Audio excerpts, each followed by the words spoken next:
حضرت عثمان رضی اللہ عنہ کے اوپر کیا الزامات لگائے گئے؟ دیکھیں الزامات سطحی قسم کے الزامات تھے، کوئی سر پیر ہی نہیں ہوتا تھا۔ ایک بڑا الزام ان کی طرف سے یہ تھا کہ جی انہوں نے سرکاری چراگاہ کو اپنے لیے مختص کر لیا۔ سرکاری چراگاہ کو کیسے مختص کر لیا؟ وہ حضرت عمر رضی اللہ عنہ کے زمانے میں یہ تھا کہ مدینہ سے کچھ کلومیٹرز کے فاصلے پہ ایک چراگاہ مقرر کی گئی، جو سرکاری چراگاہ تھی، 80 کلومیٹر کی لینتھ میں تھی، اور اس میں بیت المال کے گھوڑے ہوتے تھے، اونٹ ہوتے تھے جو چرتے چکتے تھے۔ حضرت عثمان رضی اللہ عنہ کے زمانے تک اس میں کافی بڑی تعداد میں یہ مال مویشی ہو گیا۔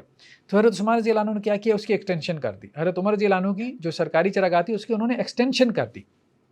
جب ایکسٹینشن کر دی تو اب سرکاری چراگاہ کا مطلب یہ ہوتا تھا کہ بھائی یہاں پہ کوئی اور اپنے جانور نہیں چرائے گا، یہاں کا پانی بھی، یہاں کے جو چشمے وغیرہ تالاب ہیں، ندی نالے ہیں، وہ سب سرکاری جانوروں کے لیے جو ہے وہ اب اسپیسیفائی ہو چکے ہیں۔ اب اس پہ یہ باغیوں نے کیا کیا؟ انہوں نے کہا کہ جی یہ تو اب اللہ کی زمین ہے، اللہ کی زمین کو کیسے وہ سرکار کے لیے مختص کر سکتے ہیں؟ تو انہوں نے تو اللہ کی زمین جو ہے اس کا پانی، اس کی گھاس پھوس، اس کا چارہ ہم سے روک لیا۔ تو یہ حضرت عثمان رضی اللہ عنہ نے کیا کیا؟ ظلم کیا۔ یہ انہوں نے جو ہے وہ حلال کو حرام اور حرام کو حلال بنا دیے۔ بلکہ جب یہ باغی آئے ہیں حضرت عثمان رضی اللہ عنہ کے پاس تو حضرت عثمان نے پوچھا کیا مسئلہ ہے؟ تو انہوں نے کہا جی آپ سورہ یونس کی تلاوت کریں۔ حضرت عثمان نے سورہ یونس کی تلاوت شروع کی، تو جب اس آیت پہ پہنچے قل ارأیتم ما انزل اللہ لکم من رزق فجعلتم منہ حراما وحلالا، کہ دیکھو اللہ نے جو تمہارے لیے رزق اتارا ہے اس میں سے کچھ کو تم نے حلال کچھ کو حرام بنا لیا۔ تو اس پہ باغیوں نے کہا کہ جی دیکھیں آپ بھی تو یہی کام کر رہے ہیں۔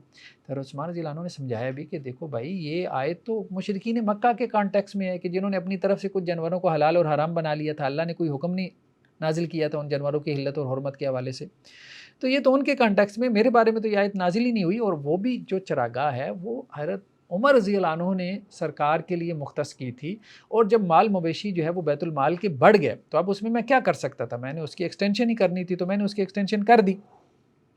تو وہ میں نے کوئی ذاتی استعمال میں کیا لے کے آنا ہے؟ وہ تو سرکار کے مال کے لیے میں نے اس کی ایکسٹینشن کی۔ تو باہر خارجی قسم کے لوگ تھے جنہوں نے یہ اعتراض کیا۔